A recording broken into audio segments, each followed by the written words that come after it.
Cool with it. Yeah. So I definitely want this to be as much Q&A as possible. I want to talk. I want to let you guys as little as possible, not as little as possible, but like I want it to be more like things that you guys really want to know. And I'm fine answering those questions, but I'll definitely give like a bit more of a little 5-10 minute spiel before we get into that. So yeah, so a little about me. I started summer 2018, 10K fast start. 2 weeks passed, and then I had a 20K push. I did not beat that push until this summer, which is kind of wild. And then I ended up winning my first All-American, number 37. Tried to sell during the school year the first time. Did not have the mental fortitude or the work ethic. Well, I kind of had the work ethic, didn't have the mentality, let's rephrase it, the mentality to sell during school that I needed the first time. And then I hit my next summer out of school, and I had no leads, and I had nothing to do. And I was like, for all of June and half of July, I struggled so much because I literally was off Cutco for so long that like I needed to get that customer base. I was just begging my mom for more and more leads. And I finally got one lead that changed the game. And going into end of July, I finally had a decent end of July, great August, sold I think 4K more than my first summer. And I did not win an All-American by $50, which really pissed me off. But that was from then on, I was like, all right, I'm not letting this happen again. Because my goal that summer was 60K, I got 40. So I was like, all right, I need to sell during the school year. So the first thing I did is like, I need to be committed to this. So I got a mentor. His name was Matt Foss, and he really helped me like with just not just in the business, but outside the business as well. He's a really good CSP in the Tucson area, or I don't even know it's Tucson, it's in Arizona though. Really nice guy. It taught me a lot. I didn't do too well at the beginning of the fall campaign. I ended up finishing pretty strong at about like 17K, not a scholarship, but I was like kind of ready to from then on take the next step.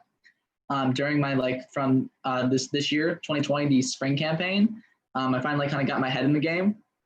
Was pretty consistent at about 20, 25, 22K before COVID hits. COVID hits, we go all online, and there's like nothing to do. So I'm just railing online demos. Ended up selling $47,000, my best campaign, better than my second summer. Even though I had school at the time, pretty much the entire time. Ended up getting number 2, beat out the last second, which we'll get to in a sec, which kind of also pissed me off. So this summer I was like, we're going for number 1 this time. Was at like 60K. I see this girl, Adriana Rivera, at like 100K. At the same time, I'm at 60. And I'm like, this is ridiculous.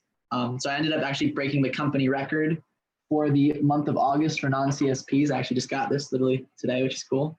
But I pulled that kind of out of my butt.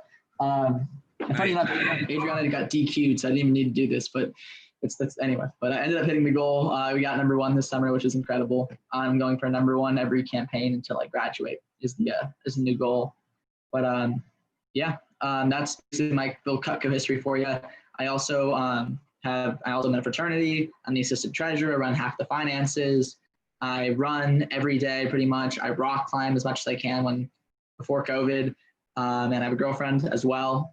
And I have a 12-hour a week internship this fall as well. So a lot of people give the excuse like, oh, I'm busy. Like, I'm sure you're busy, but I can tell you no matter who you are, there's very few people that have, and I'm also an aerospace engineering major at UCLA with taking 17 credits. So if I can do 12 demos a week right now, there's no way you can't do 6 or 5 or 6. Trust me, you can. It's mostly a mentality. So I'm kind of just going to dive right into it. The biggest thing that I'm sure, Johnny, kind of want me to cover today is really just selling during school and the mentality behind that. I know that's kind of like the biggest thing.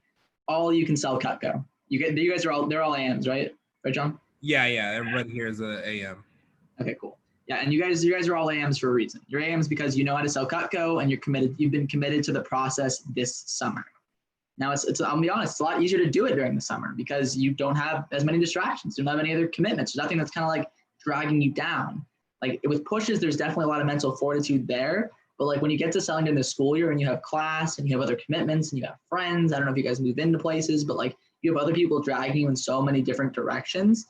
It's so easy to just get caught up in the moment. And just someone says, oh, let's hang out tonight. And you go out that night. And then just like, you're kind of like, you don't want to commit. You don't want to do demos because like you don't have the flexibility. And it's so easy to be able to have, you can have it all. You can do whatever you want to do. It's not a matter of if, it's just a matter of how. And the biggest and number 1 tip I'm going to give you guys is get a mother effing passion planner. Oh my God. I love to handwrite my stuff. I love it so much. I live and die by this passion planner since my first summer. Like I literally take this out, and on my weekly basis, the first thing I'll do, I write down the things that I can't change. Class times, even though some of them are recorded, I want to make sure I'm on class when the class is being recorded. So I don't like have to I want to have a set schedule on that. I have my internship Tuesdays and Thursdays, 6 hours each. And I have, then after that, I have working out. For me, that's running and that's climbing, that's upper body stuff. For me, I like to run in the evenings because I know that's when it's a lot cooler. At UCLA, it's like been 90 degrees lately, so I got to make sure I do that at night. So I figure out the best time for me to run. From there, I list, after I put that, I put every single time I could do a demo if I had 0 life. And there's probably like 20 to 25 slots I could do demos if I wanted to. Am I going to do it all those times? No, because I like to watch football on Sundays. I like to hang out with my girlfriend. I like to hang out with my friends. I like to do stuff when I can. So I'm not going to do all 25 of those demo slots. But the key you got to figure out from there, after you kind of figure out what you have, is what's your goal? Like, what do you want? What do you want to sell this fall? And like, you don't want to throw out a number like, oh, I want to sell 10K. I want to sell 20K. Why? Why do you want to sell this much? The reason I want to sell 80K and why I'm going to make it happen is I want to be #1 All-American for the second time in a row and go back to back that nobody's done in 5 years. That's my goal. That's my why. Honestly, I need a stronger why personally. Like, I don't care if it's an income goal. I don't care if it's a personal growth goal, like whatever it is for you that keeps you motivated. Like maybe you need to pay for school. I paid for school. That was a motivator at the beginning. Now that it's been more or less taken care of, I have new goals that kind of inspire me. Like, you need to figure out what your goal is that kind of is going to get you up in the morning and make you want to do these demos, and write it down and share it with your customers on every demo, and making sure that you have a sales goal to hit that, and like a CPO goal, as well as a demo goal. And if you don't know how to do that, work that out with John. He'll teach you how to do it. You divide it by your average order and your closing percentage, and your no-show percentage too. That's important as well.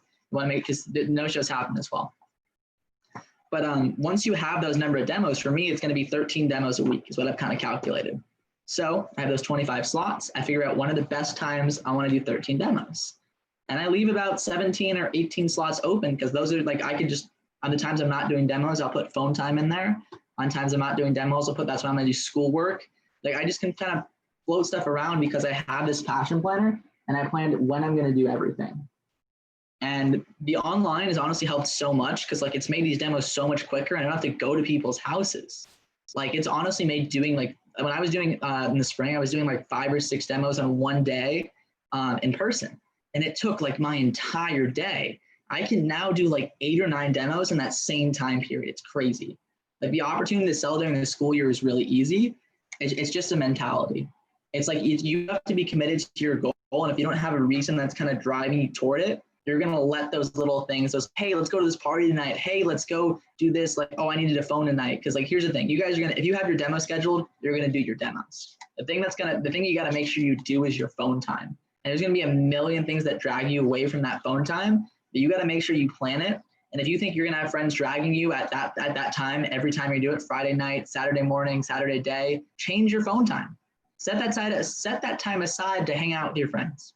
And if you don't hang out with your friends at night, do homework. But like, set times aside that you think you're going to hang out with people and do stuff, because you need personal time. You can't just work. I did that in August. I almost died. It was awful. My eyes still hurt from looking at the screen so much. I might need glasses at this point, to be honest. My eyes still hurt doing these demos virtually. But like, you can't just only work. And that's why this is just super useful. Yeah, I mean, honestly, like I can teach you guys sales stuff all night, and like I can try and improve your demos, but the biggest thing, it's all here, because you guys are all capable of selling a bunch of knives. It's just having that why and that mentality that's going to get you through each and every day. And like, you can write it down on a poster board, put it on your room, look at it every day, and making sure that you're staying on track every week, that you hit your 12 demo goal, you hit your 5 demo goal. I don't care. It doesn't matter what it is, as long as it's meaningful to you. And that's really the biggest thing. And whether you're in the school year or in the summer. So with that, I kind of want to open up to questions, because I really want to hit stuff that's like important to you guys. I don't want to ramble, because I'll just ramble all day and all night. But let me know. I want to know what's important to you guys. So go ahead and fire away, and I'll just answer the best I can. All right, go ahead, Micah. Yeah. So one question I have is just when you are having one of those days, Sorry, is the audio feedback for you guys too? No, you're good. Okay. So when you're having a day where you really just aren't feeling it, it's like one of those days where you're just like pretty down and stuff. What do you do to keep yourself motivated and pushing through, making sure you're still doing what you committed to do on those days? By down, you mean just like just having like a bad day, like a bunch of things went wrong and like it's just you're stressed out, or like bad cut day? Like, what do you mean by bad day? I'd say with like whatever goals you have, you're just not motivated to do them on that particular day. That's kind of what I mean by down, is just a lack of motivation. I mean, at that point, it's going to be partly your why might not be strong enough. You might need more whys that keep you going on there. And you might need to reassess with your manager. But if that also happens with you, accountability buddy is also something that's kind of huge. Having someone that like will check in with you every day to make sure you're doing your phone calls and doing what you said you're going to do. Because the biggest thing that's going to keep you accountable is somebody else. Because no one wants to disappoint someone else. Like, there's a reason why like running on my own sucks compared to running with somebody else or running with a team. Because you feel better, you feel more motivated, and just it brings up your adrenaline, it brings up that. So just having someone else to keep you motivated, if you like, because sometimes you can't do it on your own. There's a reason why managers are so important, because they help keep you motivated. So if you need John to text you every day and be like, hey, make sure, did you do your phone calls already? If not, do your effing phone calls. Do it. Like that can be your motivator for you. But the biggest thing is like, if it might be to make your why stronger, or to have like a poster board, write it down, look at it every day, your reasons why. I've actually started writing down how far away I am from my campaign goal on every single page of my notebook that I keep track of wish lists on. I've been like writing that down. So every time like it goes lower and lower and lower, I just keep writing it lower and lower and lower. And it just kind of it's been, that really got me through the end of August. So when I was like 40K away in 2 weeks and I was like, how the hell am I going to do this? That really got me through that. Okay, thank you. Of course. Like, just add to that as well, is like, there's not, like, the thing about it is, a lot of people think there's a lot of like these tips and tricks and these nifty things that I'm doing all these crazy stuff. I'm just doing a lot of demos.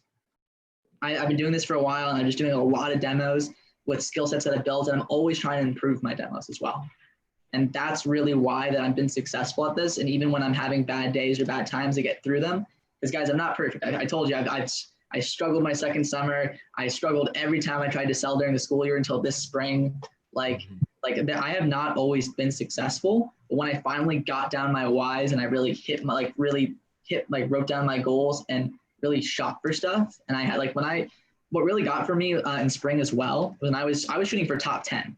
And then when I saw like I have a shot at number 1, and that's been my goal since the very beginning, I'm like, holy shit, like I'm going for this now. And that kept me motivated as well.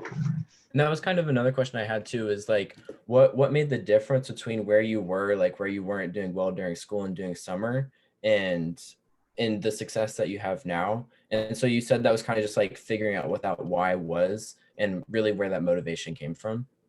Yeah, also consistency. I mean, just getting used to, like, if you're doing demos like 50 to 52 weeks out of the year, like even if you're doing like, it's like, even if it's just 2 demos a week, if you keep doing it consistently and you don't like drop off, like it's just huge. Like, if you take a month off of Cutco, I mean, you'll be okay. You probably take you'll be rusty for the first couple of days. You take a whole school year off of Cutco, like you got to relearn your demo. Like, I have a great memory. It still took me like a while to like really remember all these little things that made my demo great. And like, and you lose, like, you call all these old leads, you're like, who the heck are you?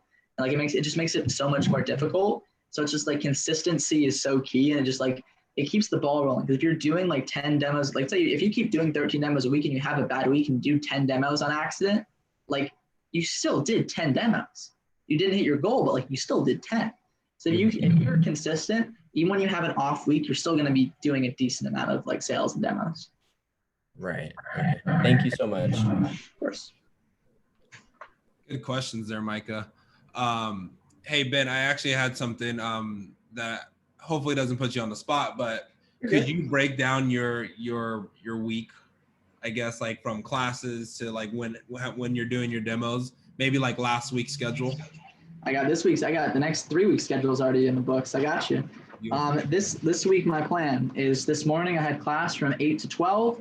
I phoned from 1 to 2 with a little break in between. Make sure you guys schedule breaks, by the way, because I'm reading this really cool book that Jay Brad told me to read called The One Thing.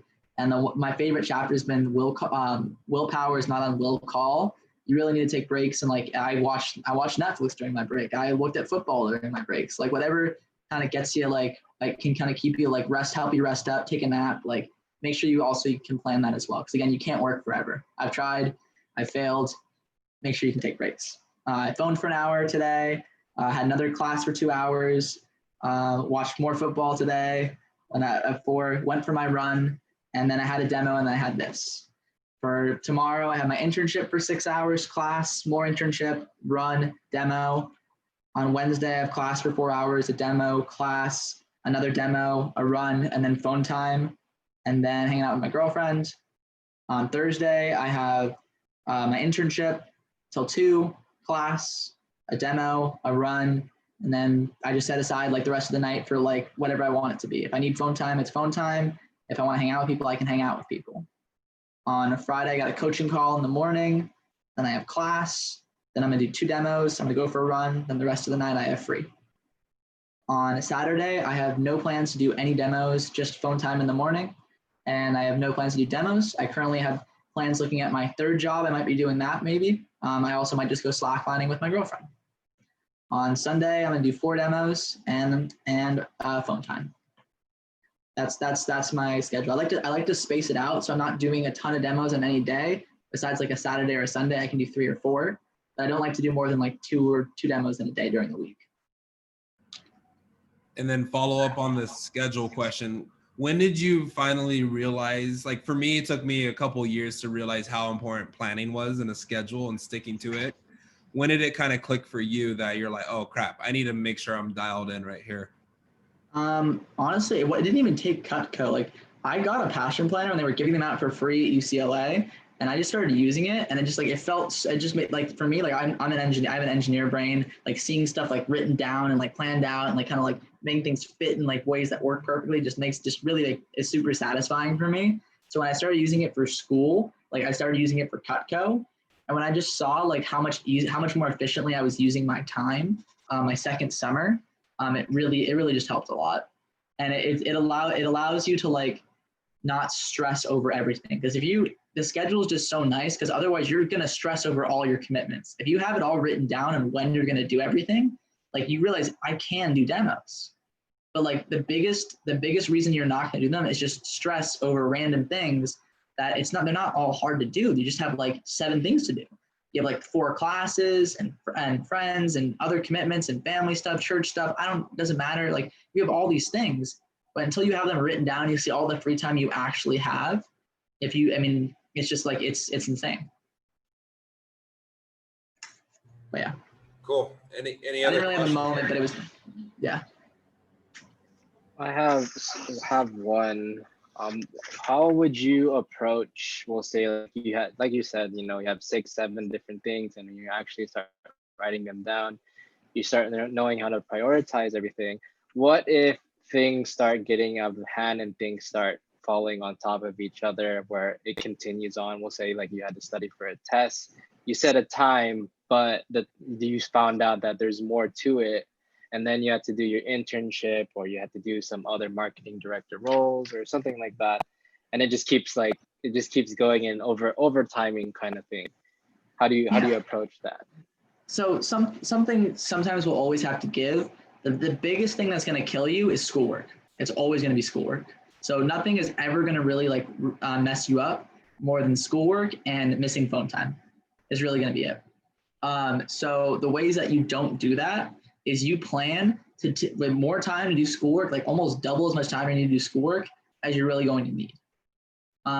For me, I honestly don't even plan schoolwork in my schedule, because I don't do a lot of schoolwork. With engineering, it's kind of crazy. It's just mostly tests. So for me, I don't really have a lot of work, which has been nice. But plan like when you should know, like obviously you're going to be getting new classes, but like you will know about how long you're going to need for schoolwork. Always plan for almost like double that. And if you have extra time, fantastic. Use it for free time. Go hang out, go take a nap, go hang out with friends. Like have like so much extra time put out for study time. Because the great thing about study time is it can be any time of the freaking day. You can only do demos till probably like 8 p.m. Most Mrs. Jones are not going to do demos that much later than 8 p.m. You can study all night if you want to. You can study in the early morning. There's so many times you can do this stuff. But that's the biggest thing that's really going to throw you off is school. Because like nothing else is really like, you're not going to have class longer than you normally do. You're not going to have like an internship longer than you normally have. The only thing that's going to throw you off is that extra schoolwork. And that can totally overload your schedule. But as long as you give yourself more time than you need to, you'll be okay regardless. Thank you. I guess then the follow-up question would be, what was a time where you were really overwhelmed with a lot of responsibilities, and how did you take steps to take control of your time, your priorities and things like that?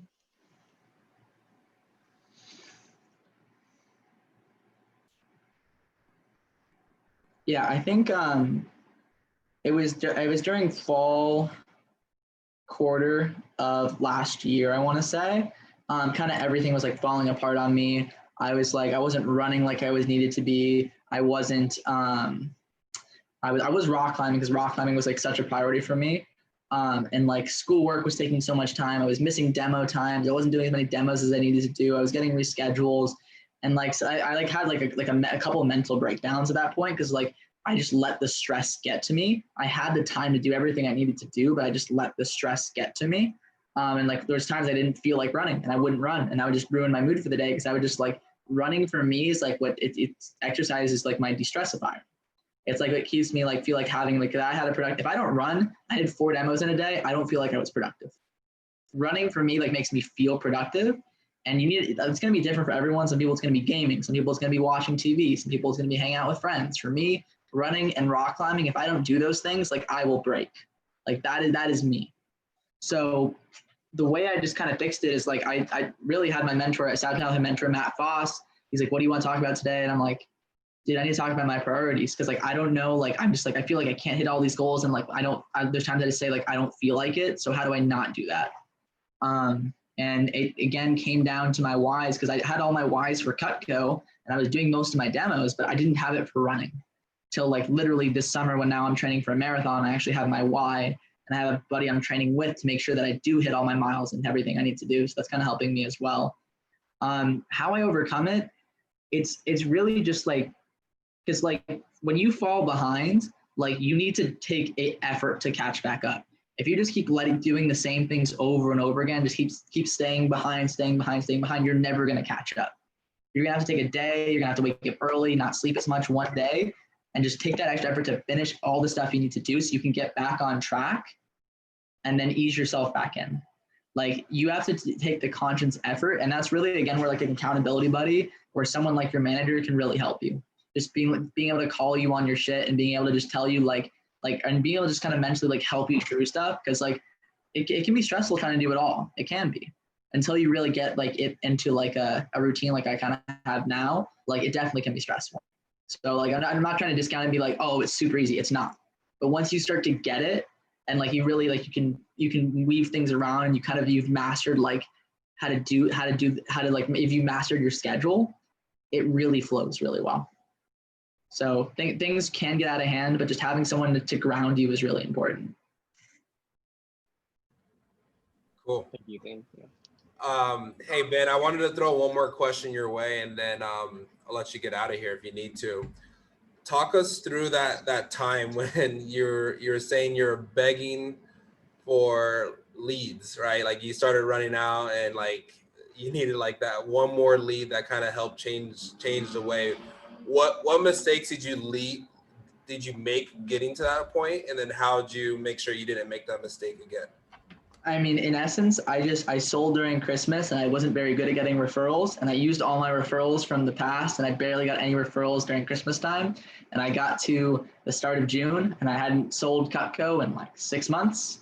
And I had no one to call. I'm calling through all these customers that I've been calling for the last like year, and no one answered, because these are all people that just probably deleted my number, blocked my number, no idea. Probably should use Google Voice at this point, but I just had literally nothing. So I'm like, Mom, like because for me, like at this point, like if Cutco doesn't work out for me, I don't know what I'm gonna do, because this is how I pay for school. My parents don't help me. My parents can't help me. They could try, but they really can't. So like that was like at that time, like that was my biggest motivator. So for me, like I was like, no matter what it takes, I'm going to get these leads. And I know that my mom, I had not seen any of my mom's friends. And I'm like, Mom, like she's like, she doesn't want me to try and sell her friends Cutco. I'm like, Mom, I don't need to sell your friends knives. I just need referrals. Please let me just call a couple of your friends. And after bothering her like 4 or 5 times, she finally gives me 2. One of them buys $500 CPO. She gives me 20 leads and texts, none of them. I booked demos with none of them. It was great. The next person bought 2 knives, cheese knife and a something else, I think it's scissors, gave me 3 referrals. The next person, one of those people of those 3 bought nothing, but gave me 5 referrals. One of those referrals bought an all knife set and gave me another 5 referrals. One of those referrals bought a signature set and gave me 20. From there, I was set. Because I had one person, that 20 also gave me 20, and I finally had my summer, and I was in good shape from there. But like, imagine if I had like 200 leads going to that summer. That's what I had this summer. That's why I was able to get to 130K. It's a big reason why, and why I was able to get to 60K in the first 3 months, or 63K in the first 3 months. Like that second summer, I had 0 momentum. It was like I wasted like 2.5 months of that campaign. I could have been doing stuff for the scholarship, and I had to just go all out for the last month and a half. Like it was kind of ridiculous. So really just the biggest mistake was just being so rusty on Cutco. And maybe you don't have any goals to sell during the school year, and that's fine, but your goal is just to not get rusty. So knock out 2 demos a week every single week so you don't get rusty. And you have leads going into the summer. If your goal is just to sell a bunch during the summer, that's fine. But I have a feeling that's not, because you guys are here. You probably do have other goals. So, but that's a big thing. Cool. Was there any final questions? All right, Jacob, fire real quick, and then we'll let you bounce.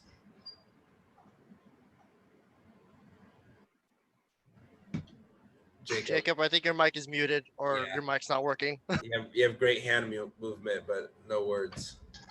Can you hear me now? There we go. All right, great. Sorry. Yeah. So you said the first year you kind of worked with Cutco. You didn't do so well. Kind of. What do you think was like one of the biggest mental changers that helped you go into the next school year much more prepared, much better? If that makes sense. So my first school year, Kuvi said, Ben, you're going to sell during the school year. And I said, Kuvi, I can't. Kuvi, I'm pledging. Kuvi, I'm doing this. Kuvi, Ben, you have Oli and push. Kuvi, I can't. I have all this schoolwork, and I want to go hang out. And honestly, I don't know if I regret it. I'll be honest, because my first semester, I really did want to have a bunch of fun. I wanted to hang out with people all the time. And that's what I wanted to do. So I didn't really want to sell. And that's not a bad thing. You don't have to want to sell during the school year. You guys are at this point because I know you want to. I didn't want to go to any meetings. If this was me, like my freshman year in college, I'm not coming to any of these meetings. I'm not doing any of this. You guys are already a step ahead of me because you guys are here. You guys are trying to get better. You guys are trying to work on your mentalities. I wasn't there. After my second summer, and I was disappointed on how I did, I was like, I'm not going to let this happen again. I will sell during the school year. I know I can do this. And Kuvi made me give a talk at COC about selling during the school year when I had never sold during the school year before. And writing that talk definitely helped motivate me. And Kuvi really helped me. He got me a mentor, and just having all these support systems around me and all this motivation around me really just helped me take that extra step and just do. Because it's just a mentality. If you tell yourself you can't, and why you can't, and why you're not going to hit your goals, and why you can't do 5 demos this week, you're not going to do it. If you say you can, and if you say you can, you'll figure out a way. And that was the biggest thing. And I just like telling yourself you can't when you actually have goals and things that you're trying to strive for. It's you're doing a disservice to yourself. So if you have goals and you have other things you want to do, like you will, and you know you want to do this, and you have these whys, which I finally had during my second time doing it. it just carries you through. Like, I know I'm not telling you guys anything magical right now, but like, it is really just like, it is that simple. It is just saying that you can do it. It is just finding your why, and it's just doing all the demos you need to do to hit your goal. I don't have a $2,000 average order. I don't have a 100% closing percentage. I have a 600 average order and a 70% closing percentage. They're good. They're decent. They're not amazing. They're pretty good. I just do all the demos I need to do. And that's how I do it. Yeah.